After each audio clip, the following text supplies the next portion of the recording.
Hi Sagittarius. Welcome, welcome, welcome. It's an honor and a privilege to have you here. My name is Cynthia. Thank you for joining me on my platform. If you don't want to listen to me talk or about my stuff that I have going on and prayer, hit the timestamp. Easy peasy. So anyway, hi, my name is Cynthia. It's an honor and a privilege to have you here. If this is your first time here, welcome. And if you're returning, and I appreciate you coming back. Either way, if you wouldn't mind hitting the subscribe button, you won't get any notifications unless you hit the bell. So it's free, and it helps me out a lot. So I really appreciate it if you do that. Let's see here. I am the creator of the Honest Truth deck, and it's this and the Dingbat Tarot. It is a learning tarot, and it has keywords and reversal meanings, so you could read them upright. Both of these, you can find them on my Etsy shop. And if you are international and you go to my Etsy shop, it's the very top link. So please check that out. If my energy resonates with you and you want a private reading, you can contact me at cherubsender@gmail.com. Otherwise, the Honest Truth deck comes with a reading. To get the deck, you have to purchase a reading. You don't actually have to get the reading, but it's a promo deck. So for copyright reasons, that's why it is the way it is. Thirsty. Anyway, let's see. Mid-month. I know we're getting really close to the end of the month, but I got 2 left. I'm going to do them right now. So I'm actually going to be going for whoever's birthday is, whatever period. We're in Pisces season right now, so everybody's all up in their feels. I'm Pisces sun and rising, so it's extra special for me, but everything's great. I'm trusting in the divine, and I have my artist talk for my decks are on display for my single artist show at Casper College in the Visual Art Building, and it's going to be up until March 5th, next Thursday, where we'll have a closing artist talk, and I'm freaking out. So I have to talk about all sorts of stuff. Why it's called A Fool's Journey to Ascension, stuff like that.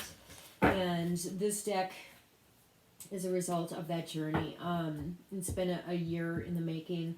It's been a lot longer than that, as far as like the dark night of the soul and all of that kind of craziness. But I do have some experience with that.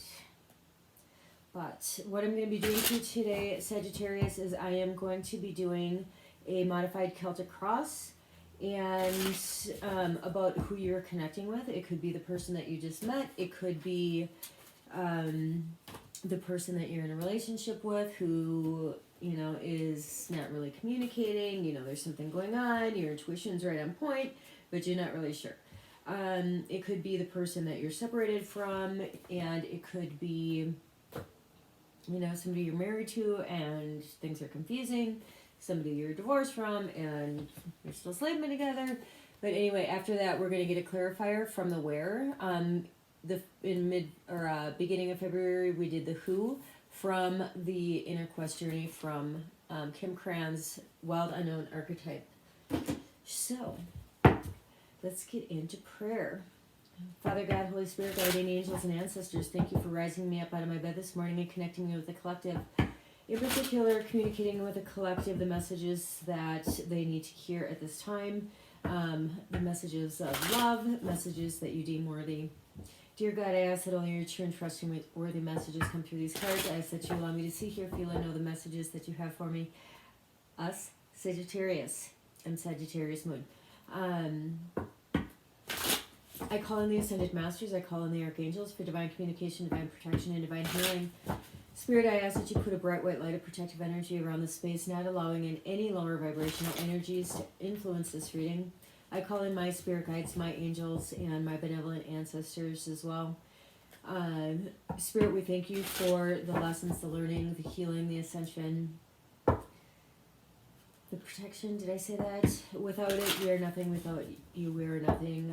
Glory to be to the highest high forever and ever. Amen. So, what's going on with Sagittarius in love?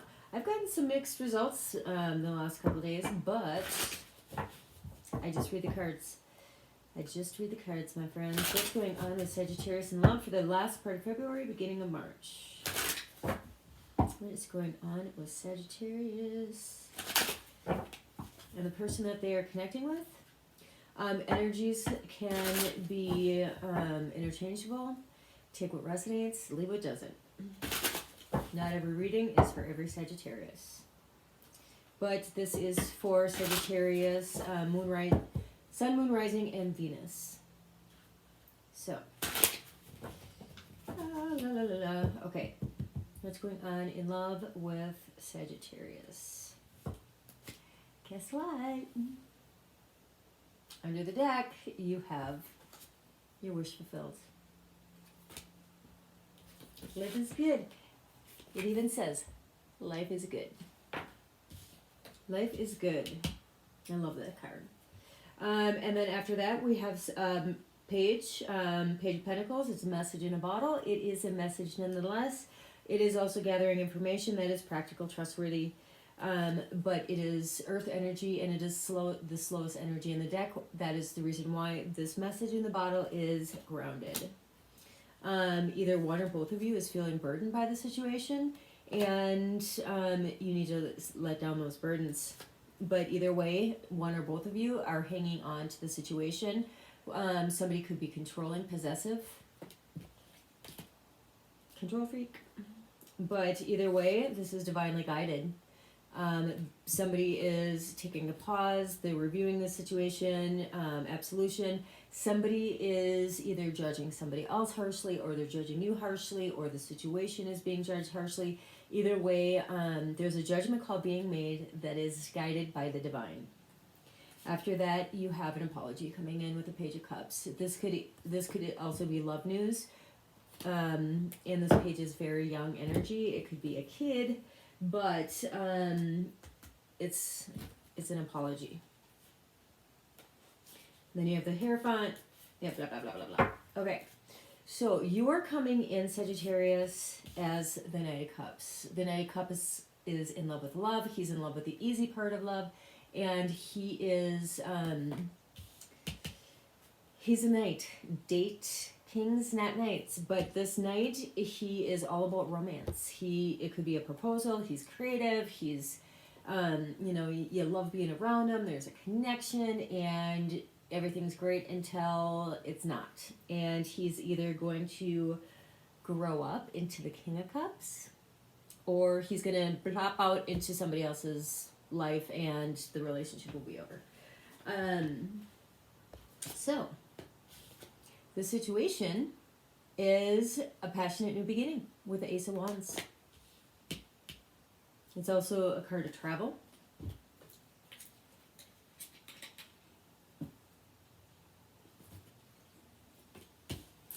What the universe is trying to teach you is the Seven of Cups. This is wishful thinking and options.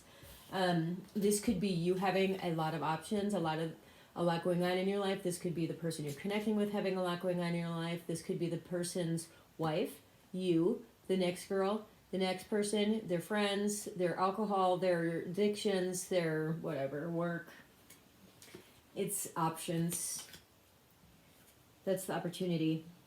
Maybe to close out the fact that either you or somebody else is an option.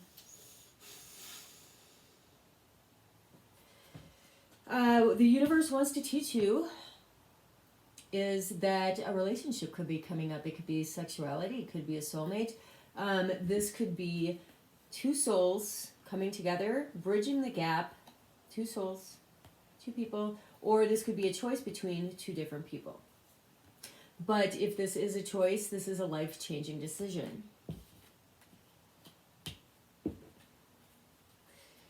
How we got here? Somebody's been in introspection, solitude. They've been going within. They've been thinking about the situation. And yeah. Maybe somebody's in hermit mode and the other person is like, hey, I'm here.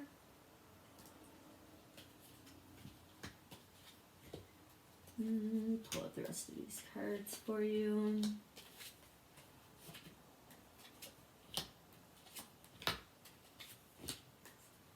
Okay, so what's going on? What is going on with Sagittarius? In the recent past, we have the Death card. This is transformation. Something is ending, or something is changing. Things have to change. So an ending to a cycle or a relationship. Something's ending, which brings in change and transformation.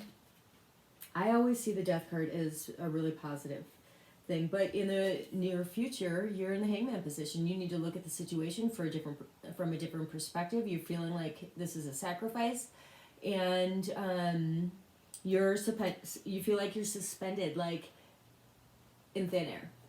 You know, like there's no movement, and which is never fun, is it? But in the near future, the Ten of Cups is coming in. That's complete emotional fulfillment. You can't have the Ten of Cups by yourself. So you have the Nine of Cups and the Ten of Cups. You can have a wish fulfilled by yourself, but there's two people. There's at least two people. It's family. It's joy, peace, contentment. You're being seen as resisting the situation, or the other person is resisting the situation. But this is the position of where how you're being seen. How you are being seen.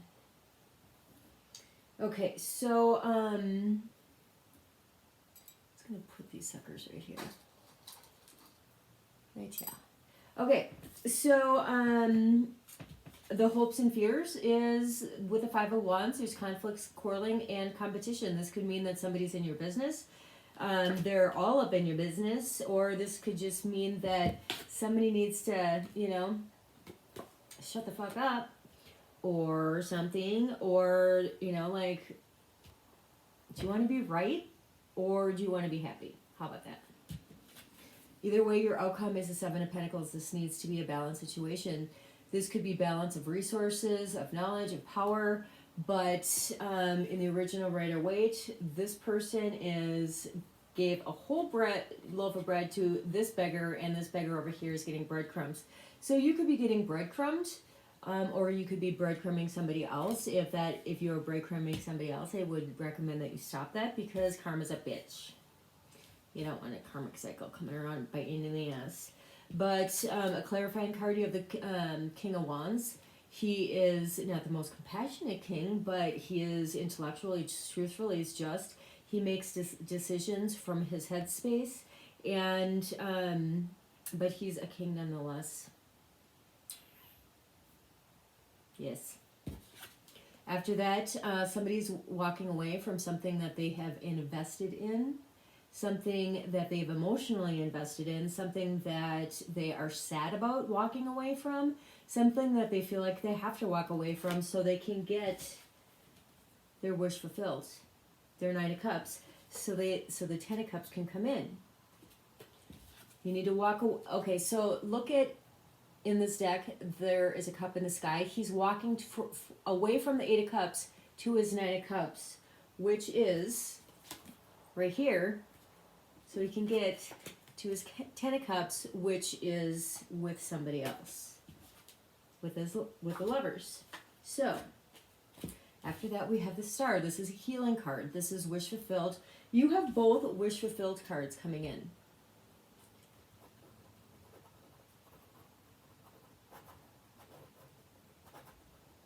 Okay, sorry, I have to write that down. I don't want to watch the video again. But this is, trust, believing, having faith, and wishes fulfilled. This is also the Aquarius card. This is looking at things from a wider perspective, seeing things for what it is and not the illusion of what you want it to be. This is, but it's a wish come true card. So I'm burning frankincense and it's cold as fuck with the window open. Anyway, why is the Four of Cups here? Why are you being seen as the Four of Cups? Well, you're being seen as that you're running away with hidden dishonor. Or they're running away with hidden dishonor. Why is the Death card here? Well, because somebody's got a broken heart over the situation. Maybe it's because the relationship has been stagnant.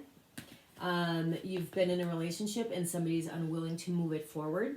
And there's, and you have to put an end to the situation because you don't want to be stuck in a situation that is going nowhere. I mean, that's just one scenario why you could have a broken heart. Why is the Hangman here? Whoops.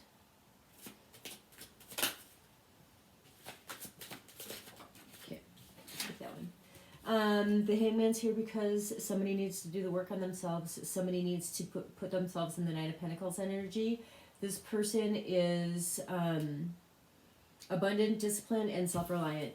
This person has done the work on themselves. She is single because she can be, because she's not going to settle.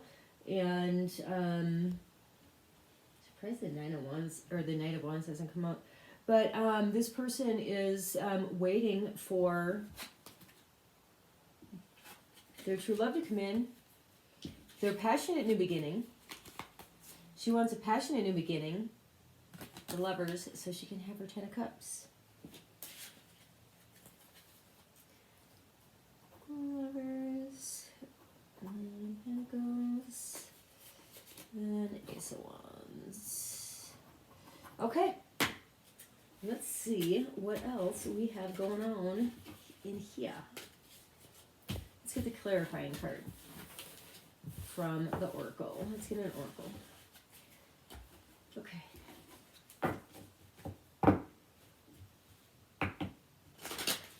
Honest Truth deck, Etsy. Okay, like I said at the beginning of last month, we are going in through the Inner Quest spread. We did the Who last, at the beginning of February. Now we're doing the Where. The archetypal setting for the journey you are on, this is the energy that surrounds the situation, the stage or the backdrop that influences the story. This story that we are just going through. So, Father God, Holy Spirit, guardian angels, and ancestors, give me one card to help me clarify this spread. That was easy. Okay, let's see here. The Desert. That is 37. What is that? Oh, I think I just passed it. No. It's 27. 30. The desert. Okay, the desert, the drought. Oop, let me hang on to it this way. The desert, the drought, the wasteland, the badlands. The desert leaves us disoriented, desperate for direction, grasping for meaning, longing for solid ground. For endless miles, we are confronted with lack of clarity and existential dread. We are thirsty, hungry, pleading with life to get back to normal. To become animated by the simple pleasantries of day-to-day life. The desert offers no such comfort, and all must pass through it. If you can embrace the discomfort of the desert, knowing you will someday reach water again, you can tap into the potent energy of the landscape. Its lights are blindingly bright, its darks terrifyingly deep, which marks for unbridled creativity, clairvoyant visions. Trust resides in the desert that otherwise remain hidden. The crows, the shadows, the coyotes call, surround you. Let the winds and the sands work their deep magic, weary traveler. I got an itch. So that is the desert. Okay, this is getting mushy on there. That's not good. Okay, so surreal. or when in light, it's surreal, strange, unexpected visions, silence. When in dark, it's drying, dreading, dreadening, disorienting, and isolating. When in the thirst of the desert, contemplate the following. You are not alone. You have more supplies with you than you think. Water is very near. The desert is alive and pulsing with energy despite its desolate appearance. Turn toward it rather than away from it. So, the desert is your clarifying card. So Pisces, or not Pisces, okay, Sagittarius moon, but okay, Sagittarius, that is your spread for today, for your mid-month February. Sorry it's so late. I've got a lot going on with my art show, but honest truth, please check it out on Etsy. I appreciate that you're staying. Please hit subscribe before you take off, and check out other, your sun, moon, rising, and Venus signs to see if those resonate with you. But otherwise, have a fabulous day, and I'll see you soon. Bye.